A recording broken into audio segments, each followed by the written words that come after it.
So hello and welcome back to the Big Lad Podcast. This is episode 11 and I'm joined today with Poppy. How are you doing? I'm all right, you? I'm not too bad. Do you want to just give yourself a little introduction for the people at home and listening and watching?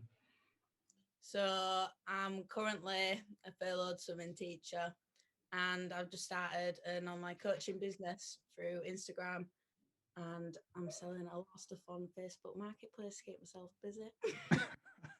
I guess you've got to do that sometimes, haven't you? Especially with all the time during lockdown.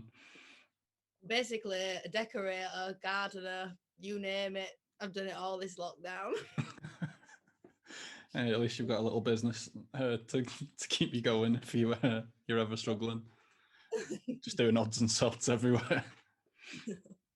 Been fitting radiators and all sorts. Bloody hell. Definitely wouldn't be trusting you doing that. I'm quite good, you know. I've done it a few times now. All right. Qualified plumber as well. Basically. I've come out with new qualifications, though, so I've done all right, really. Therefore, going to be some leaks down the line. But today's topic is probably one that a lot can relate to, especially from lockdown with binge eating. And we're going to potentially touch a little bit on eating disorders in general, because eating disorders aren't just overeating, they can be undereating as well. And I've noticed on your stories, you've been quite open about your binge eating recently. Yeah. Which I think is quite good, because a lot of people hide behind Instagram and make the lives seem a lot more sort of happy and successful than they potentially actually are.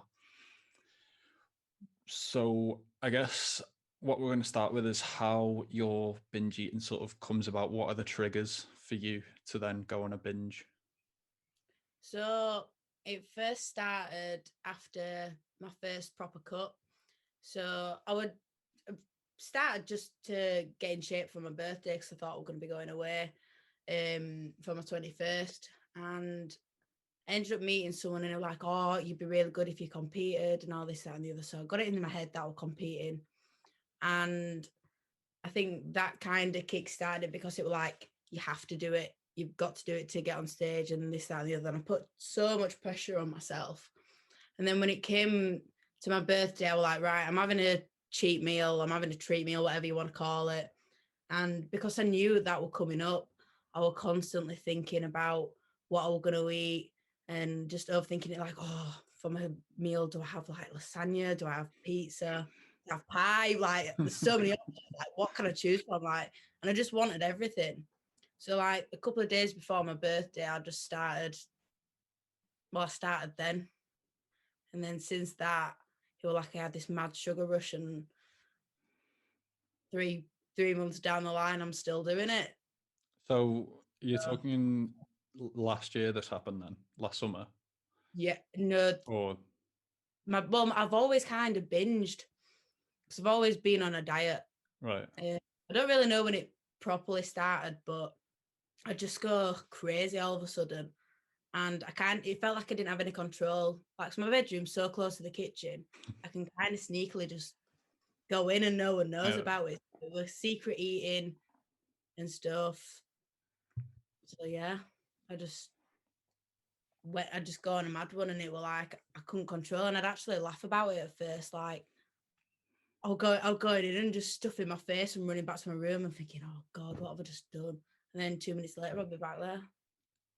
It was like, just for like a time scale on that. So when you said about your 21st, when was that? 21st was in November. So November. So you were basically on a cut all last summer during lockdown to potentially go on stage. Yeah. So I would have been going on stage. I'd have been 6 weeks out today.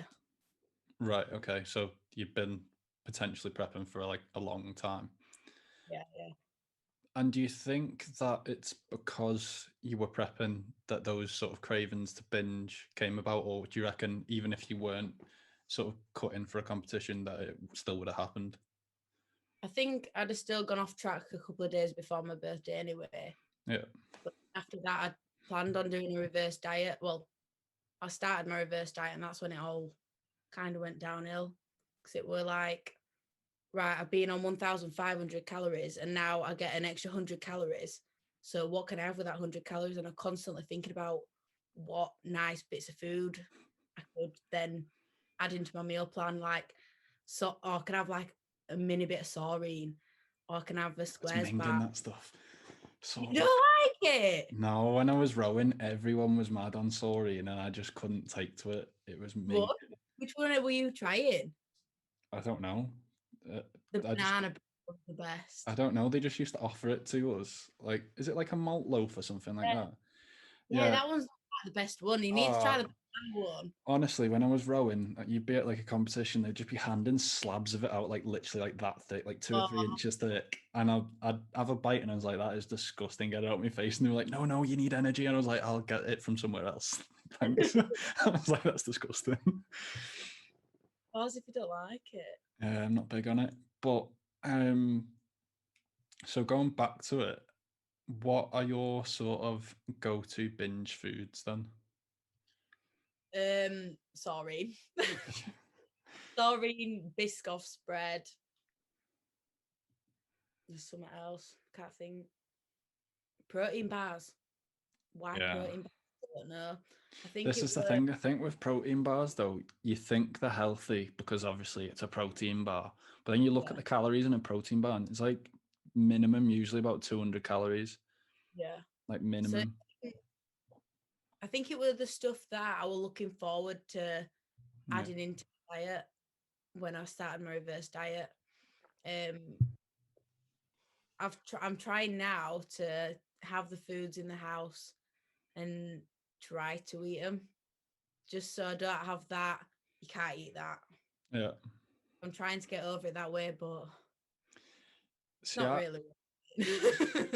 I put a post up the other day actually kind of bashing cheat meals Yeah. because, All that. um, yeah, for me, if you need to cheat on your diet, I think for me it says that you don't actually enjoy the diet you're on.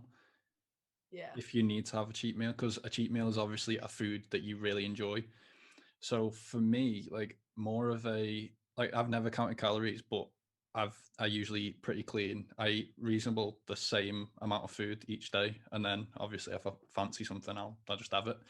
But um, for me, I think if you want to be sustainable with it, you've got to include these foods that you like within your sort of maybe not daily diet, but weekly diet at least, so you don't get those cravings. Because if you're constantly having it little bits, like obviously if you fancied pizza, whole pizza could be like 1,000 to 2 calories depending on where you get it from. If you include maybe a quarter of pizza each week in your diet, you're never going to get that sort of craving to then have a massive binge on pizza. Yeah. But when you're on 1,500 Yeah, calories, it's not a you lot to play with. already you don't just want something that big that's like Yeah, 100 calories because you're just like that's a waste because I could have something else and have a lot more volume to my meal. yeah, And that's what it was for me. I'd rather have more than yeah. something Yeah, really I get what you mean when you're on that minimal amount of calories to actually play with. Like when I like think when it about it, my breakfast alone is about 700 calories, and all that is shreddies with a protein shake on it. It's like I'm eating like half your daily calories for breakfast. I don't know about you, but I can't just have a little bit of something. If I'm having something, I want the whole lot. Yeah, like I could quite easily do, like a roll of Jaffa cakes. Mm. And like I think that's about 10 Jaffa cakes. It works out about 450 calories. And like you say, like if I open them, like the full 10 are going. But I It's like when think people eat meals, like they say, "Oh, you don't need to eat the whole meal," and it's just like, yeah, I it's do. it's there. Like I can't not eat the whole thing. I could be stuffed, like I could physically feel sick, I hate but handing food back on a plate. like time for me. And if the food wasn't taken away from me straight Yeah, away, I was picking at it all night. yeah. I'm just But that type of person. I If think it's that stems back from childhood though as well, doesn't it? Like mm, when like your mum and dad would say when you're a kid, like you need to finish up your dinner to get a pudding. Like it probably still sticks with you, like oh, mentally. yeah. You The are. one you see what I put on my story earlier, something like when your parents said eat all up and you'll be nice and strong or Yeah, something. yeah, the big fat kid. Yeah, that made me laugh, that one. But it's true though, like those sort of things stick with you from like when you're a kid. Yeah. You're probably right. I didn't really think of it like that. And like I said, like if the food's there in front of you, I would feel rude handing a plate back with food on if I'm at a restaurant. Yeah, same. But as well, I think It's like I compete with other people. Like, that used to be me. Like I can eat more than you. like we used to go to this buffet in Liverpool when we were kids, like when we were like 14, 15, like a group of us would go out in Liverpool for the day. And we'd usually go to this place called the Red Hot Buffet and end up getting shut down for like having rats or something in the kitchen. But, but like it was about 10 quid all you can eat or something. Like it wasn't a lot. And we'd literally have competitions of who could eat the most plates of food. And like I'd come out with her having like 7 full plates of food, like mountains of food, and like proper like baby belly. I once went on a date with a guy. He's called Blue Secure in Leeds. He's so nice. And he was like, oh yeah, I can eat loads. Me, I can eat loads. And I was thinking, Watch this. But you're kind of like challenging me. And I thought, you don't know you're putting yourself up against. Anyway, I out-ate him. And then we went out for a drink after, and I out-drunk him as well. Safe to say there wasn't a second date then, no. No, there was, to be fair, but Fair point. not much of a man, is it? Wow. But I not listening. But I think going like back to it, like you were saying, you only have sort of 1,500 calories to play with. Yeah. For me, obviously, I'm a lot bigger and heavier and whatever. I obviously burn more calories naturally without even moving. And I think that benefits me in a way because obviously I've got more leeway to sort of play with stuff. Whereas, like I said, I'm basically having half your calories for breakfast. And like that doesn't really fill me up as such. Like it gets me to lunchtime, but I'm not full because obviously it's just a bowl of shreddies. Yeah. So I think that obviously that must be a bit more difficult for you with having so little calories to actually play with. At the moment, I'm on 1,800, but when I was on 1,500 as well, I was doing half an hour cardio a day and doing 5 training sessions a week. Really high intensity as well. Like I come out of them crying. And I have seen some of your workout posts actually on your story recently. Oh God, I know. Absolutely like grunting, squats and all sorts. I'm at home. It's just like no one else is there. And it psychs you up a little bit more, doesn't it, when you like have a bit of a grunt and shout at yourself. Just wait until you go back to the gym. Everyone's looking at you.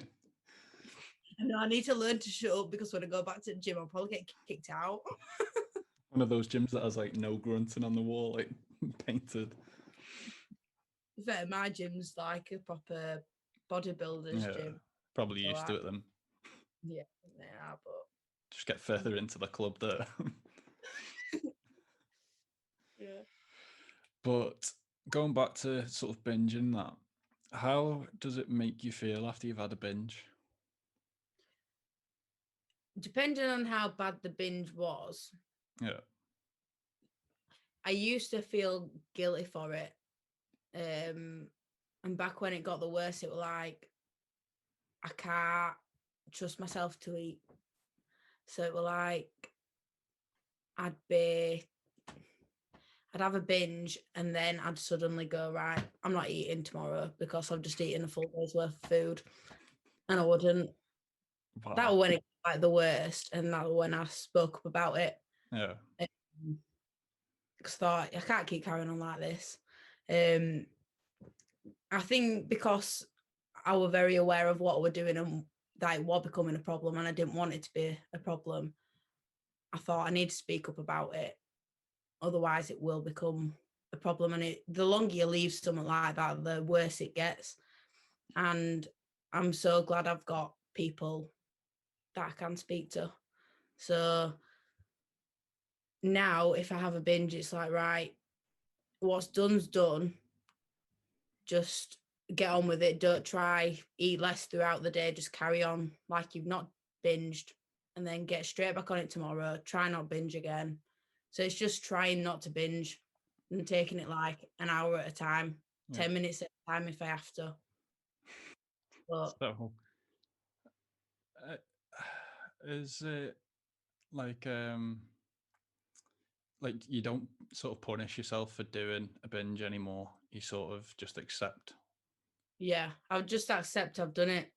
Yeah. I'd either not eat for a full day, or I'd want to go out and do loads of cardio and do loads of extra bits and bobs just because I have binged. Yeah. But when they are bad, like you just literally feel sick. You can feel sick and you just want to keep eating. Like you could be physically full, like you're bloated as hell, and it hurts because you're that bloated, but you still want to carry on eating.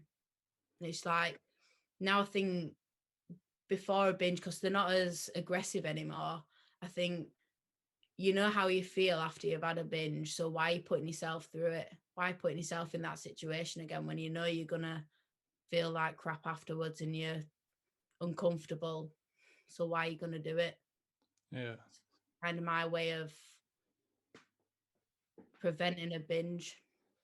So, um, you said that it's mainly sort of like Biscoff spreads and stuff like that. So it's not necessarily like big volume foods. It's sort of really high calorie, sort of Yeah, um, small amounts of food. So like it's literally a spread. Like those spreads have a ridiculous amount of calories in for what you're gonna get out of it.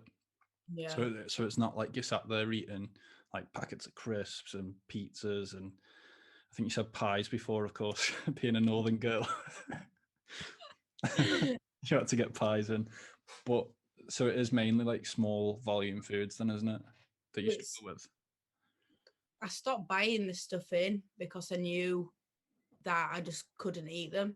Yeah. So if if I just wanted something, I'd literally go to the kitchen and I'd find something. They were always sugary foods. Like I started eating loads of toast and I put loads of peanut butter on, loads of honey, whatever, literally whatever I could find. Yeah. I'd be making up some weird concoction and I'd literally just be stuffing my face.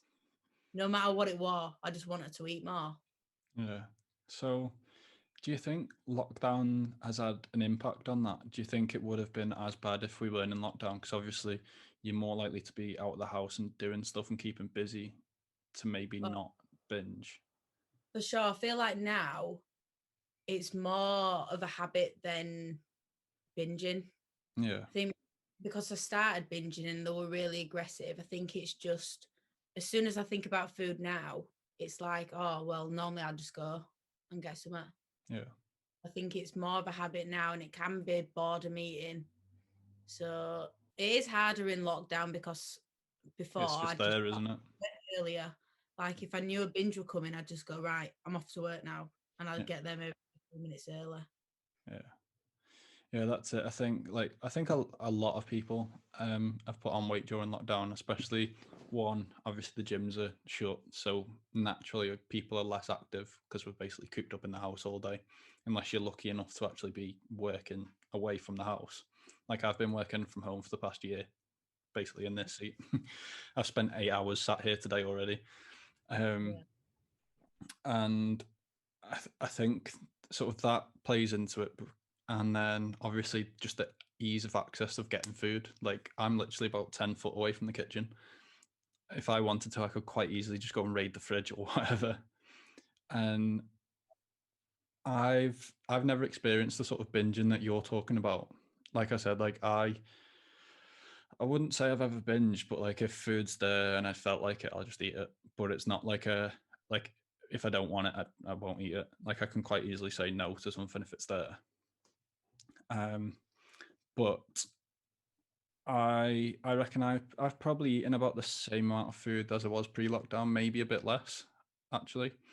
And just I think through not lack of exercise, but I am less active just through steps alone, basically. Because I had a look at my step count from 2019 to 2020, and I was around 2,000 steps a day on average less than the year before. So if you work that out, it's like 730,000 steps less that I did last year than 2019. Yeah. So when you add it up, it is a lot of a lot of steps that I didn't do that I did the year before. And around we were talking before, so from lockdown when it first started, I'm about 8 to 10, maybe 12 pounds heavier. Like I used to sit around 216 to 220 pounds. I'm now about 228 ish. And I have been up to about 232 recently, which is when I was like, I need to start walking more. Like I've noticed slightly that I've put on weight, but it's not major. Like you said, even though you said you've put on weight, you're still in like good shape, better than most. Like there's probably still people out there that would like to be in the same shape that you're in, but it's just because it's such a drastic difference to what you've been used to. Like I assume it's playing with your mental side of things. And I think hopefully now that sort of I got football back this week and the gyms are opening in, what is it, about a week and a half. I think things will start to tick over a little bit easier, especially if I just keep my food at the same level, because I'm going to be more active, hopefully. Can't wait for the gyms to open. That first session back. Oh, it's going to be like a kid in a sweet shop. What's my trade today? And to be fair, both of us have got reasonably decent setups compared to most. But even still, like there's so many things that we can't do. Like I think I might just go and do a whole cable session. Like I've missed cable so much. It's just hack squats for me. Hack squats, leg extensions. Get some grunting done. No, I remember seeing some of those videos as well, actually, when you were on the hack squat. I think I remember seeing them when you were putting them up before this lockdown, I imagine, or maybe in the summer or something. I know you were doing some brutal sets back then. Oh no, my training partner. I won't train with him anymore. But Jesus Christ, he worked me hard. Is he the one that got you into like potentially competing? Yeah. Yeah. It was really good, and he taught me a lot. But I think he pushed me too hard at times. Like I can remember one day I came home, and I can remember crying in the session. I just got emotional for like no reason whatsoever, and I just started crying. And I'm like, I don't know why I'm crying. Like I've only done a set on pendulum squats. Like what's going on? And I went home, and I felt sick. Like I ate my post-workout meal, and then I just had like a 2-hour nap, and I just felt groggy up like for the rest of the day. Yeah. And I thought that's just a sign of that's too much. Like you can't train like that all the time.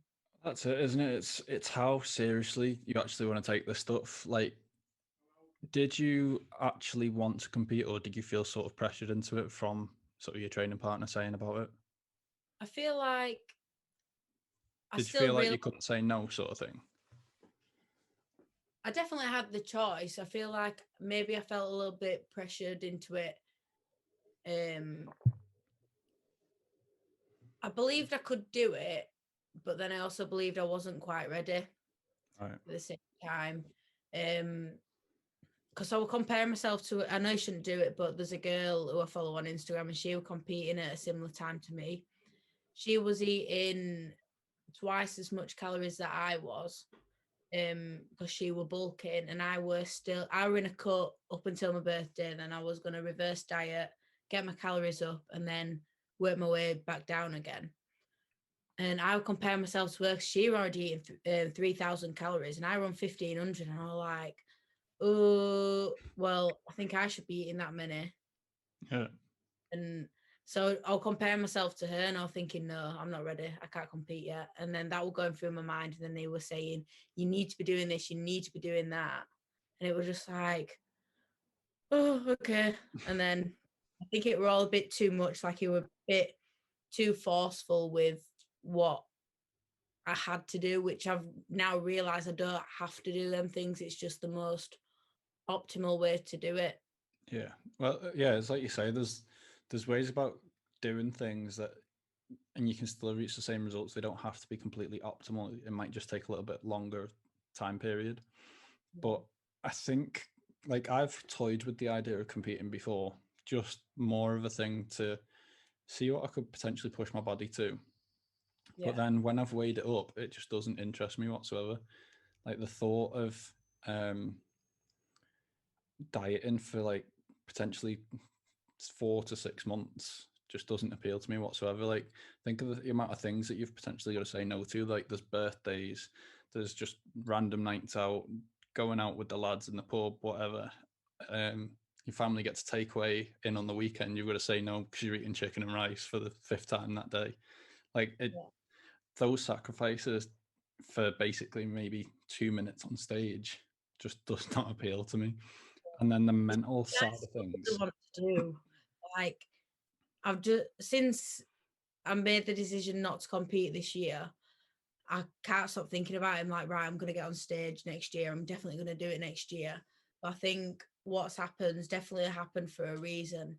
Yeah.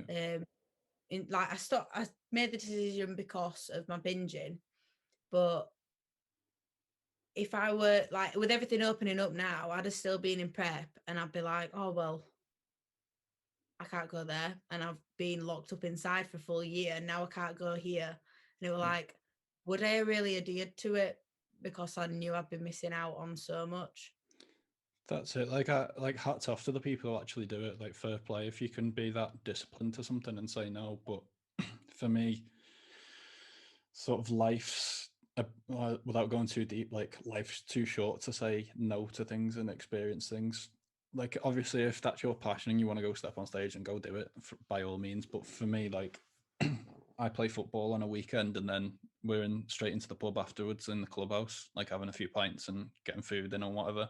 Like, I wouldn't trade that for chicken and rice to then step on stage for a show that is down to someone's opinion anyway. Like, there's no definite answer. It's not maths. It's not like 2+2=4. It's, I think this one's better. No, I think he looks better. And to be honest, I don't think I'd look too good in a tan and budgie smugglers either.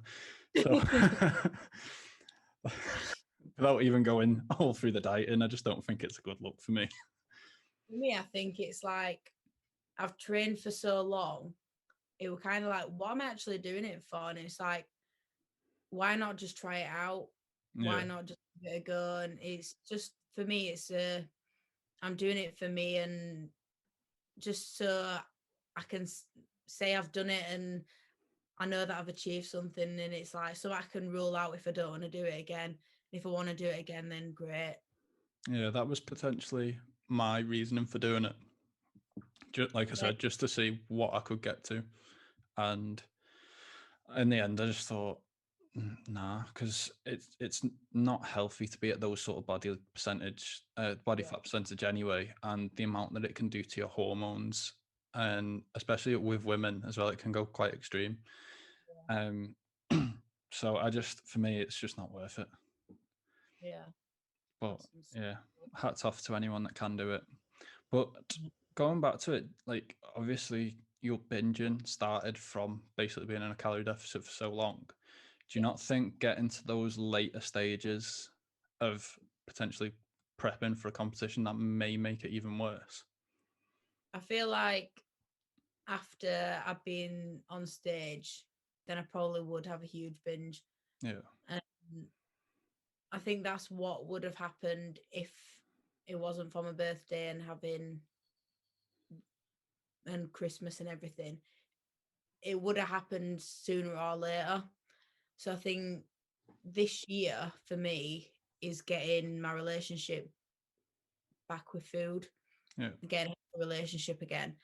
I don't. It's hard to say. Like I am trying to improve my relationship with food. So, and a lot of people after the first competition struggle with binging anyway. Yeah. So, Yeah. just find There's a lot of mental health, isn't there? You can't blame things on your coach either. A lot of people blame it on the coach, and it's like I've partly blamed my coach, which I shouldn't, because it's like I've done it. Yeah. It's not him who's rammed loads of food down my neck. Yeah. It's me who's done it, but it's finding a good coach that can help you through like post show. Yeah, the effects it must have on your mental health must be ridiculous, because you've gone from being potentially in the best shape of your life to then you go on a binge, and then you do put all this body weight back on, and then you look at yourself back like I don't get the whole bulking. I get the bulking and cutting thing for winter and summer. Don't get me wrong, I get it, but like it's just not quite necessary for most people as well. Yeah. And like to go through crazy bulks and cuts, like yeah, it can be optimal, but within a certain range. Like if you're dirty bulking, then you're just being an idiot and making it a longer cut to summer. But the mental health side of things of that is going from in the summer being dead lean, and then you look at yourself in the winter when the weather's crap anyway, that affects people's mental health in general, and then you add on a load of body fat with that. It's just not a good thing to do, I don't think, and it's just not necessary. I feel like most people don't need to bulk and cut. No. I feel like the only people who should really be bulking and cutting are athletes and bodybuilders.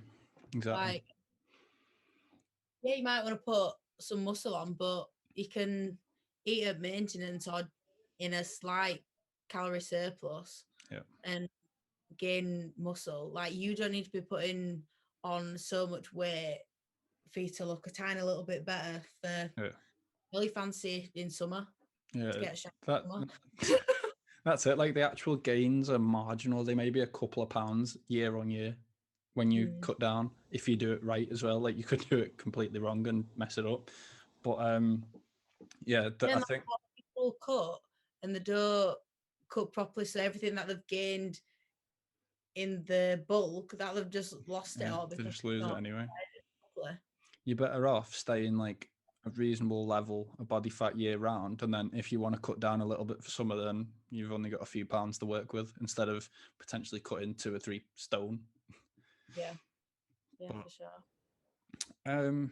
Going back to it, we're going to sort of move on to a slightly different topic of like the pressures of Instagram. And do you feel like, obviously you said like your weight's fluctuated recently, and obviously you've got a decent Instagram follower now, and your engagement is ridiculous as well, by the way. Like everyone else seems to have dropped off, and you've got still like a decent. I think it seems to have dropped off loads. It has, like mine just hasn't moved for years anyway, because Instagram just seems to hate me. It doesn't push my posts at anyone. But like saying that, like you've got a decent engagement, a decent following, do you feel like you're pressured to sort of look a certain way now because of the posts that you've previously put when you were sort of leaner? Yeah, for sure. When I first started gaining weight, I don't think anyone else will have noticed I was gaining weight. But it was harder to take pictures. I normally I'd take a few pictures and I'd be like, oh, I look good there. And then, but now it's like I'm having to take hundreds, and it's just like, oh no, I can't post that. I can't post that.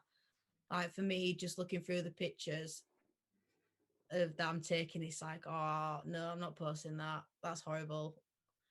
But especially when I first started binging, it was like, well, I need to maintain what I've got, otherwise people think this, that, and the other. And so yeah, I feel a massive pressure, but I've kind of changed my mindset with it.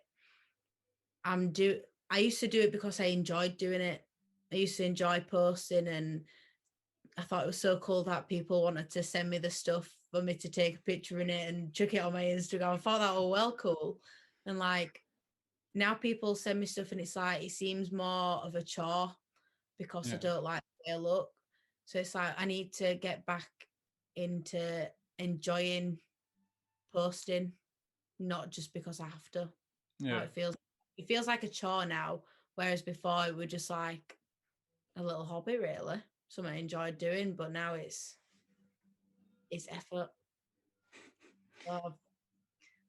That I feel like that's where TikTok started, because I don't care about TikTok. I just You've been post all. smashing TikTok. Absolutely smashing TikTok. Don't get TikTok though, because some of them do really well, and then It's weird, isn't get it? like 3 views, and I'm just like, that one were well good. I see a lot of people like reposting them a couple of times because like one of them will like reach a load of people all of a sudden. So Yeah. maybe you need to start reposting some of them. Oh yeah, that's probably a good idea. Mm, There you go. sorted. But yeah, like your TikToks have actually been making me laugh quite a bit recently. Have yourself. Have a I look. find them hilarious. Yeah, I've not really. I tried to put some fitness content on there when like it first started, and it just didn't seem to reach anyone, so I didn't bother with it quite often. And I'm definitely not doing these stupid dancing either. When TikTok first came about, I thought we were all just, I'm like, oh, I'm not 12. I'm not going on TikTok. You're like, I'm not doing some frigging stupid dances. I remember my sister saying in first lockdown, oh, shall we become TikTok famous? And I was like, give over. I'm not going on that. It's for 12-year-olds. And now look at me. It is mad though, like how the algorithm works, and like people can blow up literally overnight. Like there was a lad, I watched the video the other day, he did like a social experiment on it where he tested like using different methods, like using a song, using hashtags, this, that, and the other, and posting at different times throughout the day. And his goal was to get like 100,000 followers in like a week. And he did it. I was like, what? Why can't I do that? Like, why don't my posts reach people? But yeah, Buzzing got 200 followers. I don't know how many I've got. Let me have a look. I got 1,000. I got I didn't get 147. Yeah, that. like my best video has got 22,500 views, but it's a video of my car. It's not even fitness. Like my fitness ones are getting like 300 tops. I feel like TikTok isn't really the place for fitness. It's not, is it? Like it's for people doing stupid dances that everyone does the same dance. It's either some are ridiculously funny and weird, or see, my TikTok's kind of turned into a bit of a motivational quote slash gym slash weirdos slash relationship advice and stuff like Slash that. hikes and lakes and mountains. Yeah, it's just so random. But I feel like I like it a lot more than Yeah. Instagram. Well, you've got to find something you enjoy. Like recently, I've not really been putting that much fitness content up, like as in the workouts that I usually post, because yeah, it might help a few people, but like there's better videos that I can do. Like I'm trying to get into like informational videos now, like Yeah. the ones that I put up the other day about cheat meals and Yes, can you yes. still eat junk I can't food. remember what you did. What did you do at the start of it? But it properly made me Oh, laugh. the one where I pretended to be like a basic Instagram girl taking Oh, a photo of Charlie. Yeah. yeah, that proper made me giggle. Yeah, I got a lot of messages off the back of that, and like I had mates messaging me saying George is finally cracked. I was like, I've got to do something to get people's attention, otherwise they'll just scroll past it. And they're like, yeah, it did make me laugh, to be fair. I was like, I'll see it work then.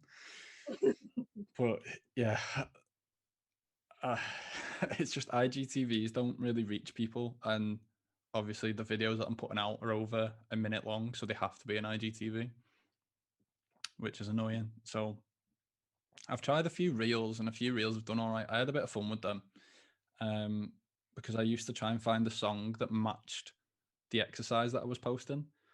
Yeah. So like I did like a bicep curl one or something. I put that pump it up song on, and what were the ones I've done? There was like an overhead press one, and it was a song to do something with putting your hands up. It was that put your hands up for Detroit by Fed Legrand or something it is. But like I just had a laugh with it and just made like videos and put the songs that like match the videos. I haven't done it for a while. I might start that again. It's easy content. But like, yeah, I hate reposting stuff and all that. So, and I don't think, like, obviously my workouts can reach different people, but quite often I do very similar workouts every week. Yeah. So I'm basically just re-edit in the same post. And like I've got quite quick at it now. It takes me like 20 minutes, half an hour to edit a post. But it's just when you want to just crack on with the workout. What's that? I've never really done much of that, like posting my workouts. I video my sets in the gym anyway, just so I can watch it back. And if I lose count, I've got the video there. So I might post one of them where I'm pretty happy with it. Yeah. But I've done it a few times. I can probably count on one hand how many times I've posted a workout video. Yeah. I think most of I see them on Instagram and I just think, well, that's bullshit. Thanks. No, like not with anything, but have you seen like I see a lot of like people who compete and stuff that have got banging bodies and stuff, and I'm like, you don't train like that. Like with like booty know, bands. Doing some glute kickbacks and crab walks. It's just like you don't train like that. You've not got to where you are by doing that. So why are you showing everyone how to do it? That's what like, it's just trying to show everyone an easy way to do it, but get off with a paycheck to work out with the band. That's what it is. Yeah. So, but I was going to move on as well. Like similar thing going on with Instagram is all like, what are your thoughts on these like photo and video editing apps?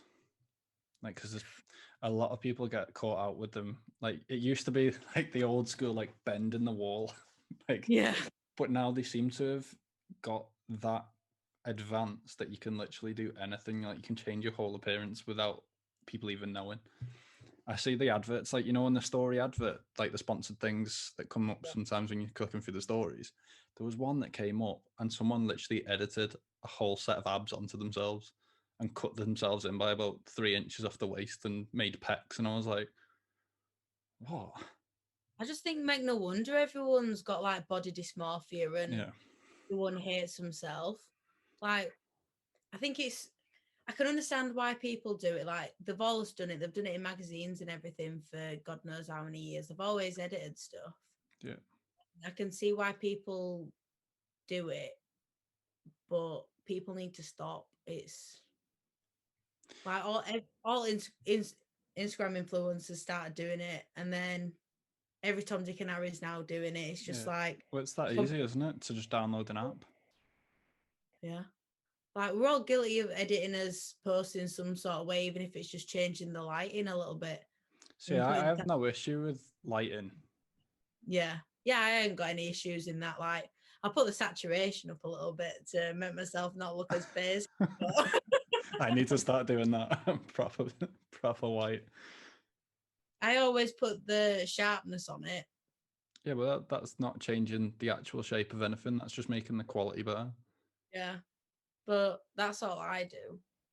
I just change the lighting. I literally just go into Lightroom, change like the actual lighting effects things. Like, cause obviously, like the photo I put up earlier, it was crap lighting. It was in this room and like the sun was shining in, so it messed the lighting up. So then I just went into Lightroom, increased like the exposure, turned up the brightness a bit, and then that's it.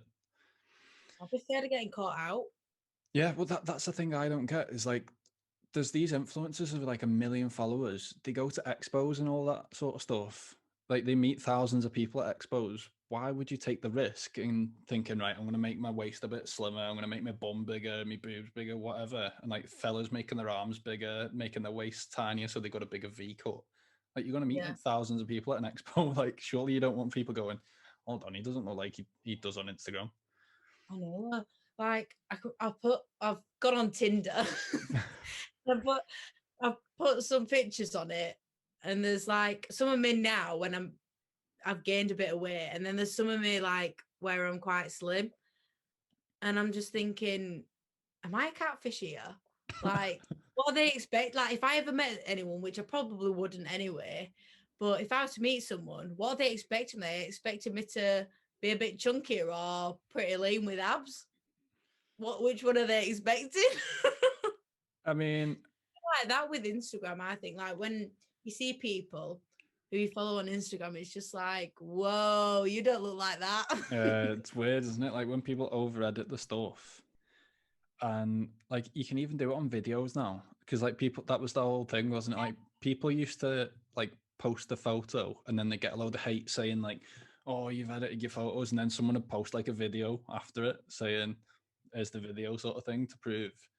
But you can edit the video now, so you could have an edited photo, edit a whole video proving that it's not a fake photo, but it's still fake. Yeah, it's mad. I I couldn't do it. Yeah, I came across a girl actually outed one of these like video editing apps. Like she showed how easy it was to like change it. She did like a screen recording. Like she Yeah, I took think a I shared that on my story. I was like, wow, like that is so easy to do. It's scary.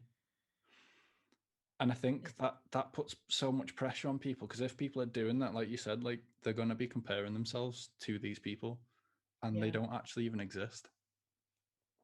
I know. Like I remember there was a Japanese influencer that got caught out with it like a couple of years back, and like she was like stupidly thin, like really skinny, like almost like her shape wasn't real anyway, Yeah, and she had like thousands and thousands of followers, and someone caught her doing a photo shoot one day, like on a car or something, and they put the video of like them actually taking the video of someone taking a photo of her next to the yeah. photo that was actually put up on Instagram. And this girl was actually obese. Like, Was she? yeah, yeah, she edited the photos that much. She was genuinely like actually obese. And all this Instagram was completely and utterly fake because it was that edited down.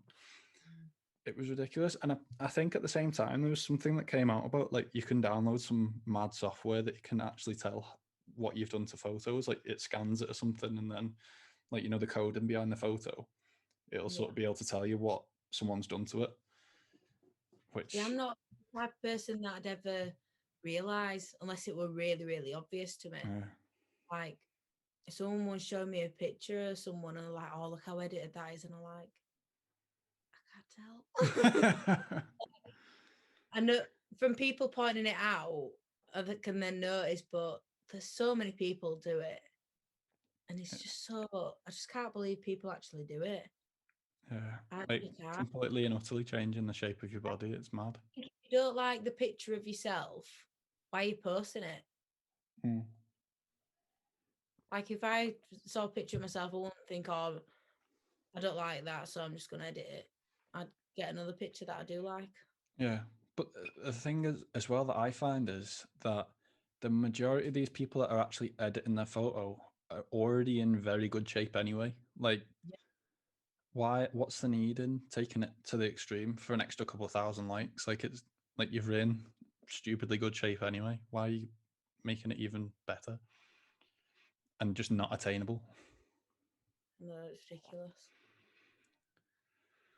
But yeah, it's just it's a sad world. I think that's the only way I can explain it. I think it's quite sad that it actually happens and exists. Yeah.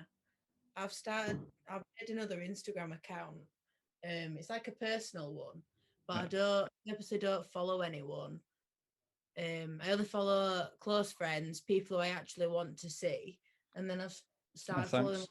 like daily quotes and stuff like that. So on a morning, instead of going on my normal Instagram Yeah, and scrolling down and seeing loads of pictures of fit girls, it's like I'm scrolling and I'm seeing pictures of my friends doing whatever they're doing yeah, and seeing motivational quotes and stuff like that. And I feel like that's definitely helped me a lot yeah, since making Instagram.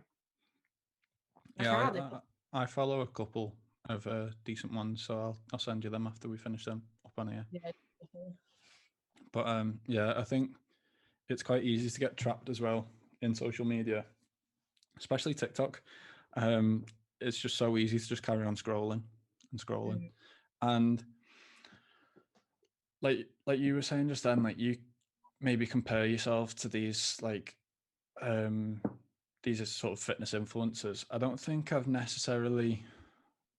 necessarily compared myself, but like when you sort of look up to them and think, oh, I'd like to look like that.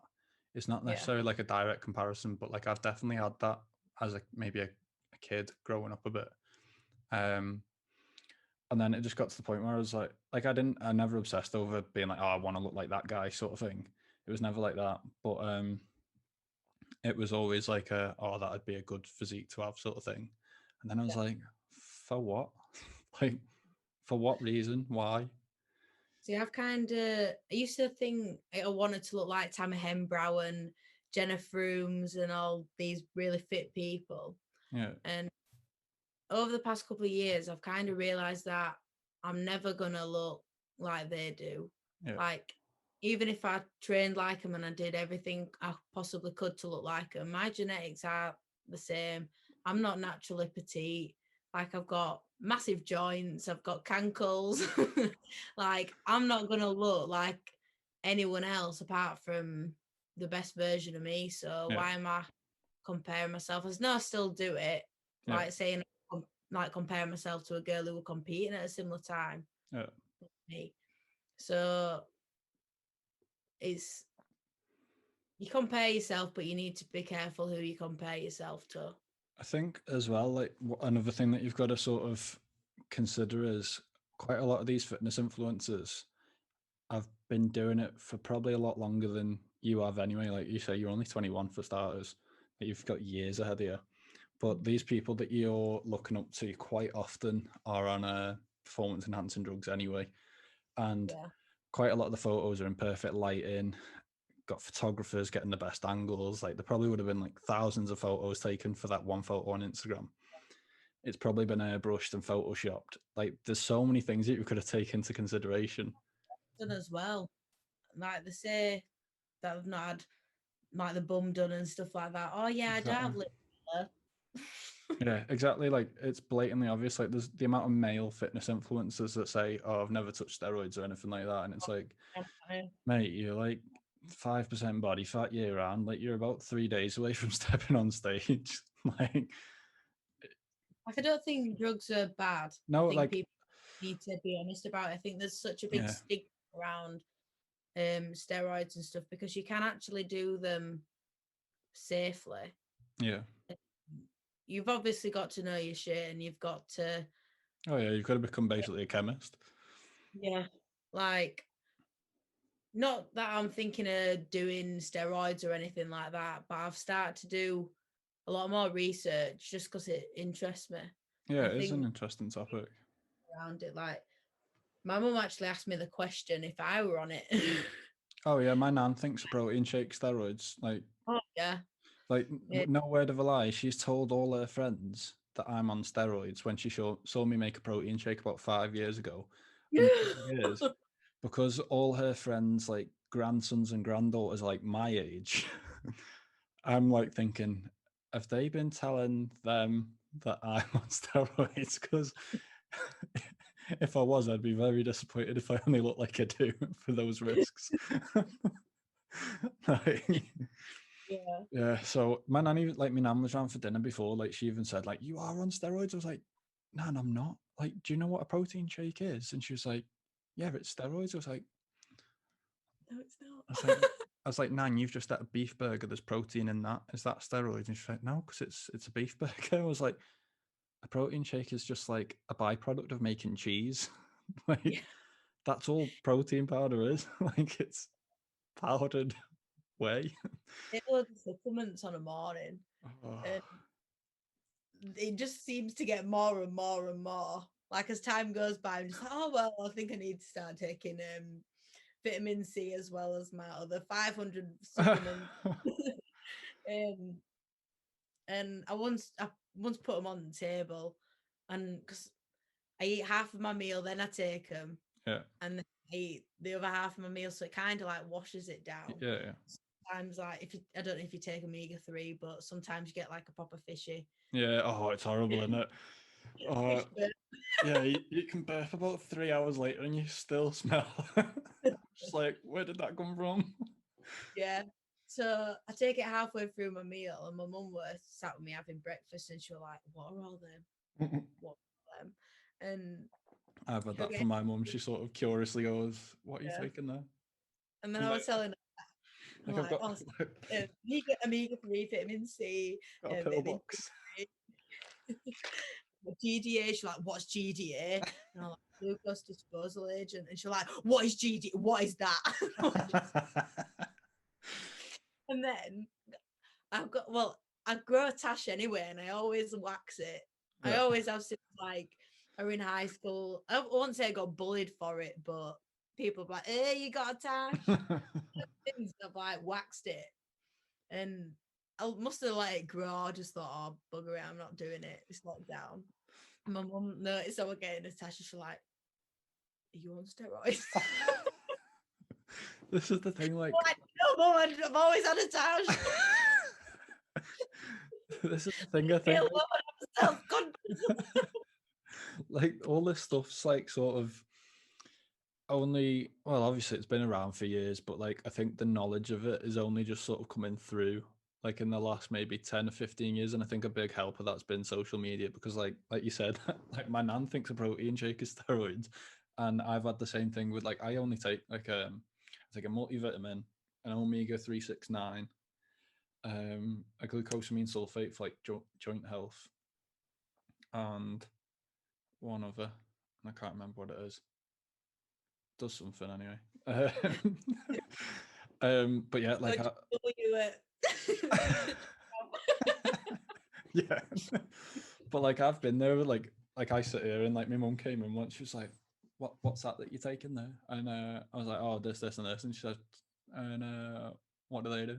So I had to go through like a whole like lesson with her of what the stuff I was taking. Like, and she was like, "Why are you taking all them? You can get it from your diet." And I was like, "It's just a backup in case I don't get all those things from my diet. Like, it's a sort of safety net." Yeah, when my mum like questions me and stuff, I go really scientific on her. Or she tries to tell me something that is clearly not true, that she just read from like Women's Health magazine or something like that. And then I always go proper scientific on her, and then she's like, Okay. like, yeah. Yeah, like I was saying on a previous podcast, I think in general, like the basics of nutrition needs to be taught from like a at least a high school level Yeah.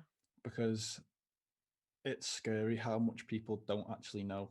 And like it's that easy to get hold of like this information. It's all over the internet. Like it's not hard to find if you need to find something.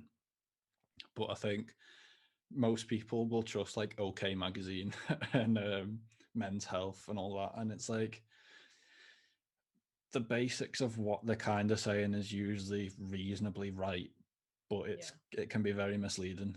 And it's just, yeah, I think it needs to be taught from like a decent level I from think high school. need to taught how to cook.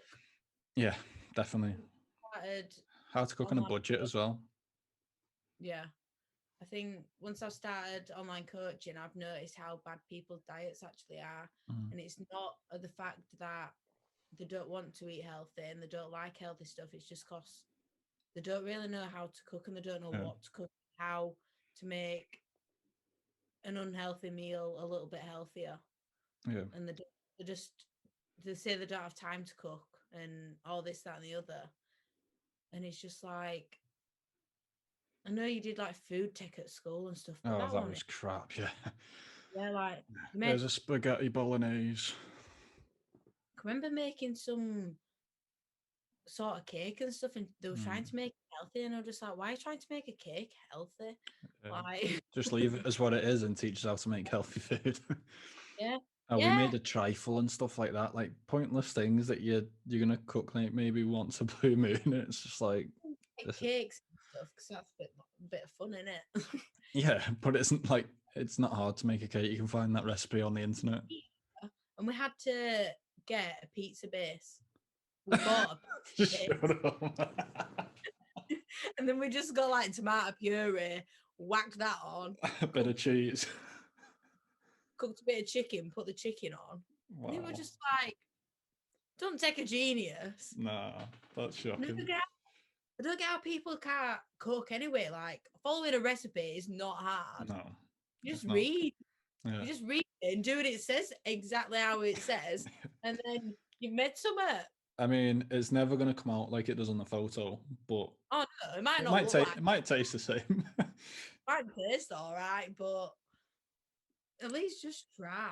I can Yeah. remember going to work. I always got like brought up food's free from home.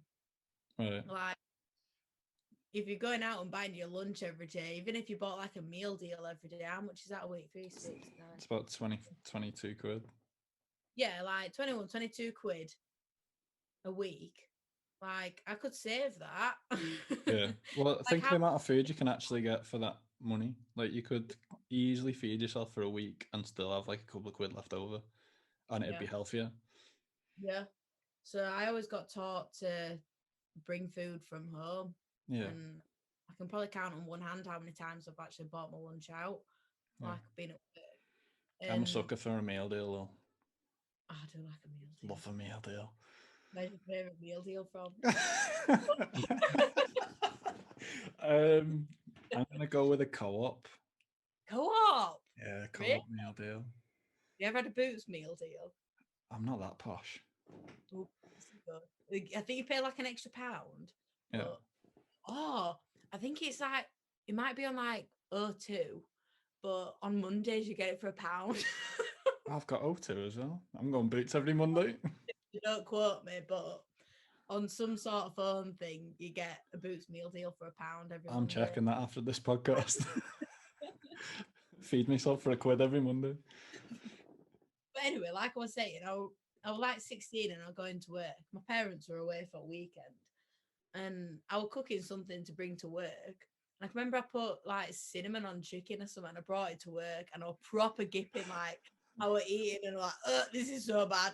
I can't believe Cinnamon on chicken. You've got to make rubbish food to realise. Yeah. Like, you've just got to experiment. Like, now I'll just chuck whatever in and it tastes all right. Well, You've got to experiment with cooking. when I start doing my online coaching, I know a lot of people go down the whole meal plan route, and that's obviously good for some people being told, right, this is what you're going to have for breakfast, lunch, dinner for the next week or whatever. Obviously, with like, imagine you've got to do that for like 30 clients and you've got to like give someone a whole meal plan every time. Like, it's a lot of work for one. But then, say if they're with you for 6 weeks and they finish that 6 weeks and go, right, I'm not going to be carrying on, then they're going to be sat there going, what am I eating for this week? Like, they've not actually learned anything of how to cook like a healthy meal, or sort of be able to look at a shelf in the shop and go, right, I'll have this, this, and this. So my idea of when I do my online coaching is going to be sort of like almost like a recipe book, but with more nutritional information. So like, it'll be, I don't know, for example, dead simple, like chicken and rice, and what you can put in it and what you can put with it to make it not as high calorie as, say, like you just whacked like half a tub of bloody sweet chili sauce on it, like adding hundreds of calories for no reason. And things that you can swap in and out for the rice and maybe swap for the chicken, this, that, and the other, and then give like a actual breakdown of the calories of everything that's in it. Yeah. That's my sort of idea, to actually teach people how to be able to go shopping and go, right, I'm going to have this as a meal and it's going to be roughly this many calories, instead of going, I'll just carry on doing that meal plan that I had for the last 6 weeks. Yeah. See, I've given my clients a recipe book. Yeah. Which made over lockdown. And I'll say I want you to try at least cook something from that recipe book once a week. Yeah. Don't matter what it is, even if it were just like a breakfast thing. And then it's more of, I've got a few of them tracking the calories and stuff now. But before, I was just saying, right, have a look on MyFitnessPal at how much, saying they're having peanut butter on toast, something, just weigh how much peanut butter you're having, and then put it onto MyFitnessPal, and then you'll realize how much you're having. And I kept doing little bits like that and making them more aware of what small changes that they could do. Like, I had one client who had 2 Baby Bells for a lunch every day, and in one Baby Bell there's like 100 calories in it. So I said, even if you took one Baby Bell out a day, throughout them 7 days, that's 700 calories saving. And then if you think like over a month, if she just had one Baby Bell instead of 2, how much of a difference that'd make. Yeah, that's like, it's nearly a pound of fat, isn't it? just from taking a baby well. I know. So I'm trying to do it that way instead of, I'm a bit, not everybody needs to be calorie counting, but I think it's good to get the knowledge from it. Yeah, And I what, think definitely like people need to know how much they're actually eating to begin with, because I think a lot of people kid themselves to think, oh, I'm only having this many calories, and then it's like, actually, you've not just had one serving of peanut butter, you've had 5, and that yeah, difference between 1 and 5 is a hell of a lot, especially with something like peanut butter, which yeah, is like 20 grams of peanut butter, that's like 110 calories. yeah, it's a lot, and then people think, oh no, that's only one serving, and it's like, Your serving size and the actual serving size are yeah, different. yeah, a little bit. So just put it on a scale and then see what you think you're taking out. People think weighing it is a lot more effort than what it actually is. And I You think only it have to takes, do it once or twice. like, it doesn't. So you get your scale, put it on the thing, Take a spoon out. put your bowl on, you pour it out like you would normal cereal or whatever. Yeah. And you've just got 50 grams there instead of pouring it and pouring it and pouring it and getting 100 grams instead of 50. I'm pretty good at eyeballing stuff now because I've done it so long. Well, that's it. Like you don't have to do it many times to realize. Yeah. And I think I stopped weighing everything with my binging, just to give myself a bit of a mental break from it all. And it was kind of like refreshing. Like, this was when I was staying at my ex's, and I had oats with Biscoff spread, and it was like the first time I've ever done it and not weighed it. And I ate it, and I was like sat there like, I don't actually feel like I need to eat anymore. And I've probably had like a lot less than what I would anyway. Well, that's it, isn't it? Like if you get used to weighing something out and going, right, I'm having 100 grams or whatever, or 50 grams, Yeah. you're always going to be conditioned for that number to say 50 or 100 grams on the scale. Whereas if you roughly know what it is and you pour it out and it might be 40 grams instead, you don't know that because you've not. Well, that's a bit of a head fuck. Yeah, that is like using smaller plates and smaller bowls. Like if it's full, then it looks like a full plate, doesn't it? Like what you're usually used to seeing on a bigger plate. It's a really good method, actually, psychology wise, to actually use smaller things. And I eat with a small knife and fork now. yeah, I was going to say smaller cutlery can help as well, because you have to bring obviously the fork to your mouth more often. I actually hate big spoons now. I remember the last time I ate with a big spoon. So what are you using, like a teaspoon? It's a bit like, yeah, teaspoon. Jesus Christ, that must take you forever. With a teaspoon. Bloody hell, you're like a baby. Soup, then I'd have.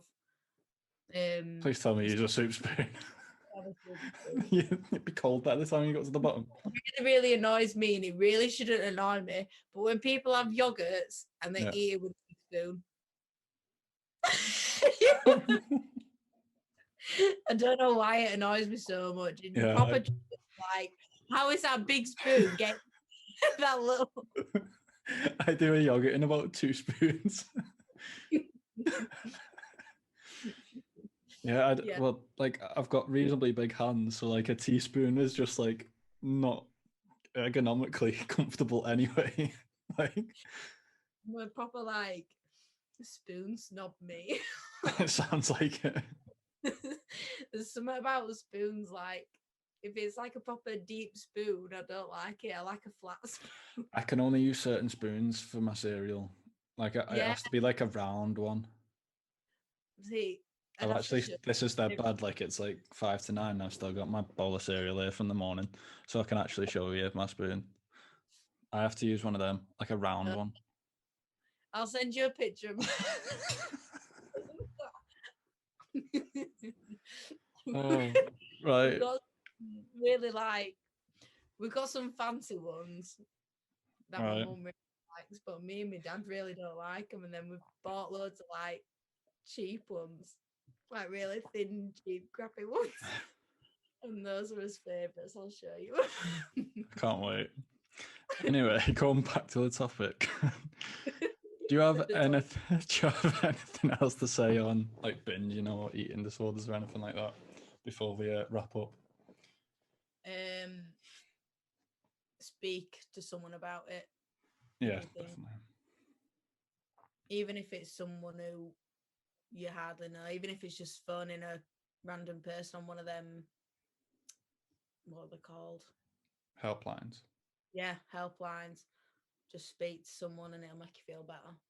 Yeah, definitely. And if there's anyone listening, feel free to reach out into my DMs. I'm more than happy to always have a chat if anyone needs it. Yeah, me too. And I think we'll wrap this one up here. I think we got a little bit off track with the spoon talk. So if you've managed to stay through that, thank you for listening. If you're watching on YouTube, make sure you drop a like, and if you're new, subscribe, and we will see you in the next one.